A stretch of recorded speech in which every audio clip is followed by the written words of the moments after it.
بسم اللہ الرحمن الرحیم۔ اللہم صلی علی محمد وعلی آل محمد۔ رب اشرح لی صدری ویسر لی امری واحلل عقدۃ من لسانی یفقہوا قولی۔ السلام علیکم دوستو، میں ہوں ایک عام سا مسلمان فقیر معصوم وارثی۔ دوستو، ہم روحانی تعلیم کے حوالے سے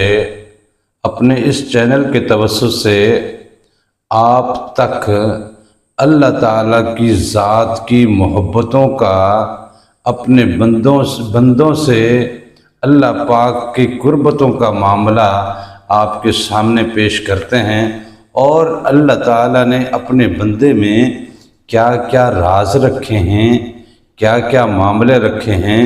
اور اللہ تعالیٰ نے اپنے اس بندے کو کیا کیا پروازیں عطا کی ہیں، کیا کیا مقام عطا کیے ہیں، کیا کیا جلوے اس کی ذات میں پوشیدہ ہیں۔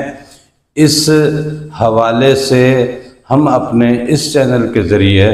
آپ کو تعلیم دیتے رہتے ہیں، اور اللہ تعالیٰ کے کرم سے کافی لوگ ہمارے اس چینل کے توسط سے ہم سے جڑے۔ بہت سے لوگوں نے ذکر اذکار کی تعلیم لی، اور بہت سے لوگوں نے اپنے رب سے اپنی قربتوں کو جوڑ لیا، اپنی قربتیں بڑھا لیں۔ کافی سارے لوگ ایسے جو ہماری اس چھوٹی سی کاوش کے توسط سے وہ اپنے رب کے اور اس کے حبیب کے عشق کی دنیا میں چلے گئے، اور انہوں نے اپنی زندگی کو اپنے رب اور اس کے حبیب کی ذات میں ڈھال لیا، اس کی رحمتوں میں، اس کے کرم میں، اس کی عنایتوں میں اپنی ذات کو تحلیل کر دیا، اور وہ بھی پھر آگے اس تعلیم کو اور اس تحریک کو، اس پیغام کو، اس عشق کو مزید دوسرے لوگوں تک پہنچانے کی کوشش کرتے ہیں۔ ہم آپ سے بھی یہی گزارش کریں گے کہ آپ ہمارے اس تسلسل کا حصہ بنیے، خلافت خداوندی کا فریضہ انجام دیجیے، اور اپنے رب کے حضور اپنی عبدیت کا ایسا ثبوت دیجیے کہ آپ اپنے رب کی ذات میں فنا ہو جائیں، اس کے حبیب کی ذات میں فنا ہو جائیں۔ آج جس موضوع پہ ہم بات کرنے لگے ہیں، یہ وہ کرم ہے جو 1.25 پیغمبروں میں سے صرف آقائے دو جہاں حضور نبی کریم صلی اللہ علیہ وسلم کی ذات کو یہ کرم عطا ہوا۔ حضور نبی کریم صلی اللہ علیہ وسلم کو جب یہ کرم عطا ہوا تو حضور پاک کے توسط سے حضور پاک کی امت کو بھی اس کرم کا فیض ملا، اور وہ کرم ہے اسم ذات۔ تمام پیغمبروں کو جب عالم ارواح میں نبوتوں کی ذمہ داریاں سونپی جا رہی تھیں، جب تمام پیغمبروں کے ذمے ان کی نبوت کے فرائض سر انجام دینے کے حوالے سے ان کے فرائض کو، ان کے کام کو ان کے سپرد کیا جا رہا تھا، تو ہر پیغمبر کو اس کی اس محنتوں اور اس رب کے پیغام اور رب کی جانب سے دی گئی ذمہ داریوں کو ٹھیک ٹھیک ادا کرنے کے لیے، ان کی ہیلپنگ کے لیے، ان کی سپورٹ کے لیے اللہ تعالیٰ نے تمام پیغمبروں کو اپنی ذات کی صفات میں سے کوئی نہ کوئی اسم ضرور دیا۔ اب حضرت آدم علیہ السلام کو جو اسم ملا تو اس اسم کا نور اس پہ چھڑکا گیا،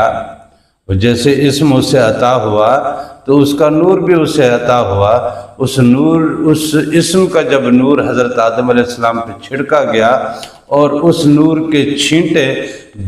عالم ارواح میں کھڑی روحوں میں سے جس پہ گرے وہ حضرت آدم علیہ السلام کا امتی ہوا۔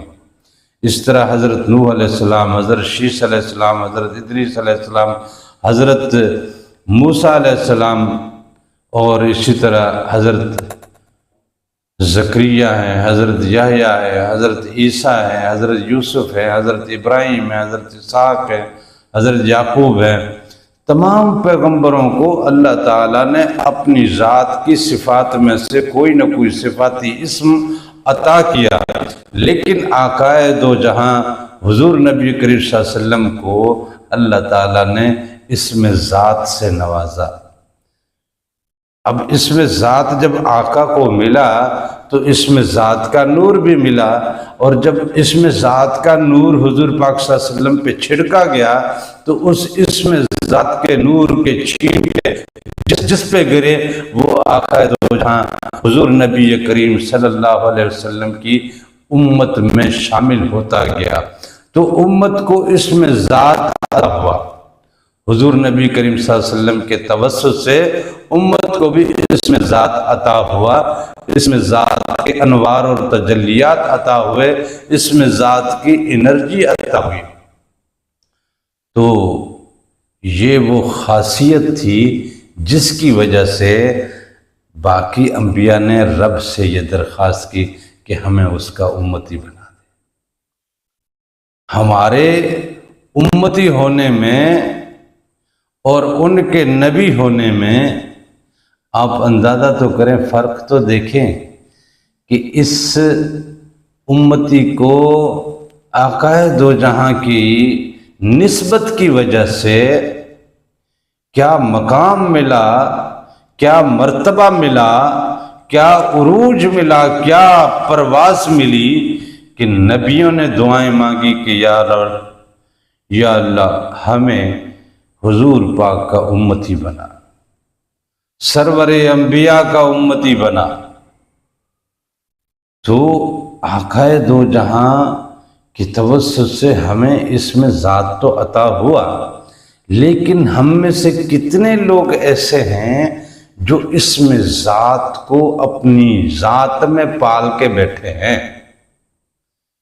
کتنے لوگ ایسے ہیں جو اسم ذات کے نور کو اپنے اندر اتار کے بیٹھے ہیں؟ کتنے لوگ ایسے ہیں جو اسم ذات کا نور سمیٹنے کے بعد وہ دنیا میں اسم ذات کا نور بانٹ رہے ہیں؟ دیکھیے نا، ہم لوگ اللہ تعالیٰ کے اس کرم کا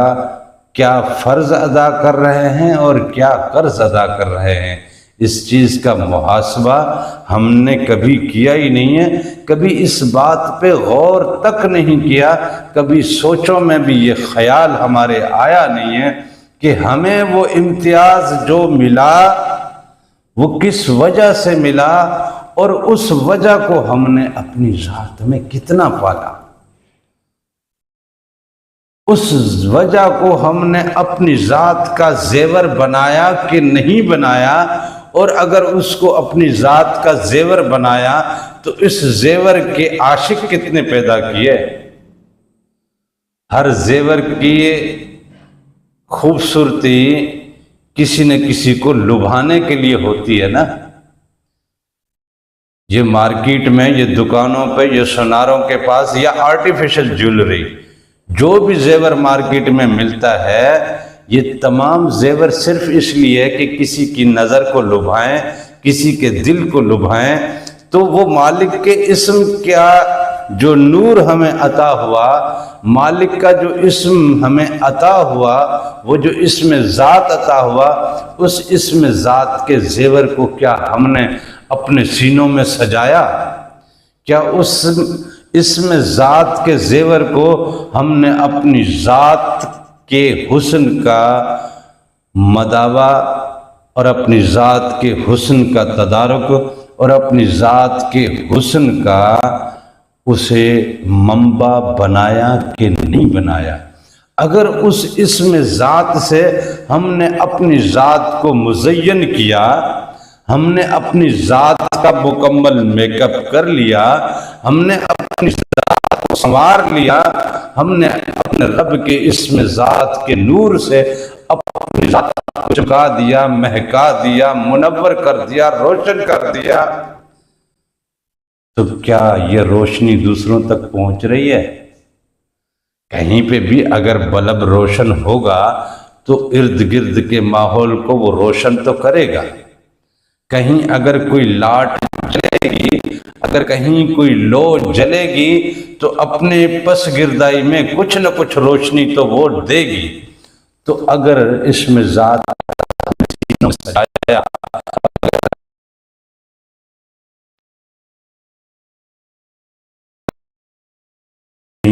ہماری ذات کو منور کر پائے، اور اگر ہم نے اپنی ذات اس نور سے منور کر بھی لی ہے تو کیا اس نور نے اپنے ارد گرد میں ذرا روشنی پھینکی؟ کیا اس زیور نے کسی کی نظر کو للچایا؟ کیا اس زیور نے کسی اور کو آپ کی جانب اٹریکٹ کیا؟ کیا اس زیور کا فیض کسی اور کو ملا؟ کیا اس نور کا فیض کسی اور کو ملا؟ اگر نہیں ملا تو اس کا مطلب ہم نے اپنے رب کے اسم ذات کو اپنی ذات میں اتارا نہیں، اور ہم رب کے اسم ذات میں ابھی تحلیل ہوئے ہی نہیں۔ اس کی انرجی اگر ہماری ذات میں آ جاتی تو اس دنیا کی انرجی میں ہم کیوں اپنے آپ کو کھپا رہے ہوتے؟ اگر اس ذات کی انرجی ہماری ذات میں اترتی، ہمارے قلب میں اترتی، تو ہمارے قلب کو پرواز ملتی، اور یہ پرواز عالم ملکوت تک جاتی۔ تو جب ہم یہاں سے پرواز کر کے عالم ملکوت تک کی سیر پا لیتے تو اس دنیا سے تو دل اٹھ چکا ہوتا نا۔ تو پھر حضور کی وہ حدیث کہ الدنیا سجن المومن، کہ یہ دنیا تو مومن کے لیے قید خانہ ہے، تو دنیا ہمارے لیے قید خانہ بن جاتی، اور قید خانے میں چاہے کسی سے کیسی ہی دوستی کیوں نہ ہو جائے، آپ یہاں سے نکلنے کا سوچیں گے، تڑپیں گے کہ یہاں سے نکلیں، مچلتے رہیں گے، راتوں کی نیندیں اڑ جائیں گی، دن کا سکون اڑ جائے گا، آپ کے وجود کی باقی انرجی گھلتی جائے گی، آپ کی جسامت پگھلتی جائے گی، آپ ہڈیوں کا سکڑا ہوا ایک ڈھانچہ بن کر رہ جائیں گے۔ اگر اس قید کے ماحول کو آپ نے اندر سے ایکسیپٹ نہیں کیا تو آپ ہمیشہ باہر نکلنے کی تگ و دو میں رہیں گے، اور کوئی نہ کوئی ہیلا، کوئی نہ کوئی وسیلہ، کوئی نہ کوئی ایسی ترکیب ضرور اپنی زندگی میں اپنائیں گے کہ اس ماحول سے نکلے۔ یہ دنیا اگر ہم نے قید خانہ مان لیا ہوتا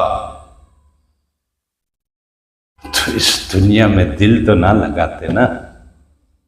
اس دنیا کی رونقوں میں دل تو نہ لگاتے نا، اس دنیا کے حسن میں ہم اپنے آپ کو مگن تو نہ کرتے نا، اس دنیا کی دولت میں اپنے آپ کو گنواتے تو نہ، اس دنیا کی لالچوں میں اپنی ذات کو کھپاتے تو نہ، اس دنیا کی تمام تر خباثتوں، غلاظتوں، کثافتوں سے خود کو مبرہ کرتے نا، اور خود کو مبرہ نہیں کیا۔ ہمیں دنیا کی دولت بھی چاہیے، ہمیں عزت بھی چاہیے، ہمیں مرتبہ بھی چاہیے، ہماری انانیت بھی قائم رہے، دوسرا ہمارے زیر نگوں بھی رہے، ہم ممتاز بھی رہیں، بلند بھی رہیں، اور ہم حاکم اور حکمران بھی رہیں، ہم دوسروں کے اوپر مکمل دسترس رکھتے ہوں، خود کسی کے محکوم نہ رہیں۔ اس دنیا کی تمام تر خواہشیں اور لالچیں اگر ہمارے اندر پل رہی ہیں تو اس کا مطلب ہم نے اس قید خانے سے دل لگا لیا ہے، اور اس قید خانے کو ہم نے قید خانہ سمجھا ہی نہیں تو قید خانے میں رہتے ہوئے کوئی بھی قیدی کبھی سکون سے رہ نہیں سکتا، کبھی جی نہیں پاتا، کبھی سو نہیں پاتا، کھانا تو اس سے کھایا جاتا نہیں، کچہریاں تو اس سے ہوتی نہیں، دوستیاں وہ لگا نہیں پاتا، اس کا دل اٹکا رہتا ہے باہر کی دنیا میں۔ ہم اس دنیا میں رہتے ہیں اور ہمیں یہ پرواز ملی ہوتی عالم ملکوت کی، تو ہمارا دل تو ملکوت کی طرف اڑتا رہتا، یہ وہیں اٹکا رہتا۔ اس دنیا میں تو پھر یہ دل نہ لگتا نا۔ لہذا اللہ کے اسم ذات کی انرجی کو سمجھیے اور اس انرجی کو اپنی زبان پہ گردانتے گردانتے گردانتے اس ذکر سے جو آپ کی زبان پہ لفظوں کا رگڑا لگتا ہے، اس رگڑ سے، جیسے صابن کی رگڑ سے کپڑے پہ جھاگ بنتا ہے، اسی طرح لفظوں کی رگڑ سے آپ کی زبان سے وہ نور بنتا ہے جو آپ کے قلب میں جاتا ہے۔ جب قلب میں نور اترتا ہے تو وہ نور نار کے جالوں کو جلانے لگتا ہے۔ نور کی انرجی زیادہ ہے، نار تو اس کے آگے کچھ بھی نہیں ہے نا۔ جیسے نور کی تجلی پڑے گی تو یہاں قلب میں جو زنار کے جالے ہیں وہ جلنا شروع ہو جائیں گے۔ جلتے جلتے ایک دن یہ جالے سارے چھٹ جائیں گے، دل ہمارا دھل جائے گا، صاف ہو جائے گا، اور اس کے اندر سے کھڑکی کھلے گی، اور ایک دن یہ نور ہمارے قلب میں اترے گا، اندر کی دھلائی ہوگی، اندر پھر روشن ہوگا، اندر پھر مسند سجے گا اس رب کا جو قیام خداوندی ہے، وہ پھر